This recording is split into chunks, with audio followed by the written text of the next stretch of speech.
Permitam-me começar por uma nota pessoal. Boa parte daqueles anos que normalmente assinalam a transição da adolescência para a idade adulta, vivi-os sob a inspiração franciscana num grupo que reunia na Luz e que integrava, nomeadamente, o atual secretário-geral das Nações Unidas. E foi sob a égide dessa inspiração que nós meditamos, oramos, refletimos e trabalhamos a pensar num Portugal diferente. Feita esta evocação, muito pessoal, diria em termos institucionais que de entre as ordens religiosas, poucas são aquelas que deram origem a adjetivos. Mas os franciscanos, que derivam, como todos sabemos, o seu nome de São Francisco de Assis, partilham a designação com outras pessoas que, não lhe pertencendo, se reconhecem nos princípios que guiaram a vida de Francisco de Assis, bem como declara Assis, e cuja existência e testemunho foram um verdadeiro abalo na consciência do Ocidente. Temos hoje um Papa Francisco, escolha onomástica inédita e bastante reveladora. E percebemos que muitas pessoas, algumas das quais sem fé religiosa, se revêem nos ideais de humildade, de simplicidade e de justiça e numa relação integral com os outros, incluindo as outras espécies, a natureza, o cosmos. Várias ordens tiveram fundadores que foram uma fonte de inspiração duradoura, sejam São Bento, Santo Inácio de Loyola ou Santa Teresa d'Ávila. Mas no Santo de Assis e, consequentemente, na Ordem dos Frades Menores, hoje a ampla família franciscana, manifestou-se uma exortação com força universal e que excede grandemente as fronteiras do catolicismo. Comemoramos hoje os 800 anos da presença franciscana em Portugal, que se iniciou em 1217.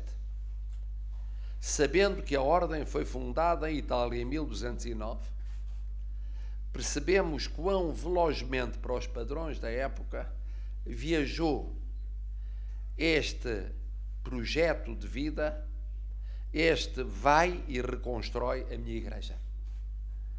Muito tem sido escrito sobre o modo como as ordens religiosas reformularam e purificaram espiritualmente a Igreja, desdobrando-se em novas exigências, novas disponibilidades, novas missões, novos exemplos. E o caso dos franciscanos continua sendo hoje um dos percursos mais reconhecíveis. A presença franciscana no mundo, seguindo o modelo de Francisco e de Clara, foi marcado pelo despojamento. Ao mesmo tempo, esse ascetismo ou desprendimento não é uma forma de contemptus mundi, é uma presença que se faz sentir na comunidade, o que fica bem sinalizado pela tradição de edificar conventos dentro das cidades ou nas imediações das cidades. Não é provável que se ame fraternalmente um mundo que se despreza ou menospreza. Uma ordem a que associamos um santo que escreveu um cântico das criaturas só podia verdadeiramente estar no mundo e amar o mundo, ainda que com regras diferentes das regras do mundo. O convento de Santo António do Varatojo foi construído por ordem do rei Dom Afonso V, que assim cumpriu uma promessa em contexto bélico a Santo António de Lisboa. Desde o século XV até hoje, o convento passou por diferentes alterações da sua fisionomia, na sua vocação, e por várias vicissitudes políticas, incluindo por 2 vezes o banimento das ordens religiosas em Portugal. mas a sua sobrevivência é bem exemplificativa do modo como certas manifestações do catolicismo se mantiveram profundamente ligadas ao destino português, desde os primórdios do Império até à nossa época pós-imperial. Os próprios traços do convento, góticos, hispano-muçulmanos, maneiristas ou barrocos, parecem dizer-nos que a arquitetura conta a história de um país, tantas nas suas mudanças como nas suas constantes. Não é por acaso que a Ordem Franciscana se orgulha de figuras como Roger Bacon, um caso flagrante da compatibilidade entre a ciência e a fé, ou do Papa João XXIII, agora São João XXIII, para muitos símbolo da modernidade, da bondade, da abertura de espírito, mais ou menos os mesmos atributos que tantos crentes e não crentes reconhecem no atual Papa, o qual, sendo jesuíta, escolheu chamar-se Francisco. Aos franciscanos, e em concreto aos franciscanos portugueses, são gratos os católicos em campos como a missionação ou os estudos bíblicos, e são gratas as pessoas de todas as convicções pela presença na cidade, à beira das cidades ou na periferia das cidades, presença no ensino, na ação social, na escola e na paz. O Estado português é um Estado laico, ou seja, não confessional, mas respeitador da liberdade religiosa, exercitada quer no espaço privado, quer no espaço público. E a persuasão religiosa do cidadão que exerce a cada momento o cargo de Presidente da República em nada afeta esse princípio.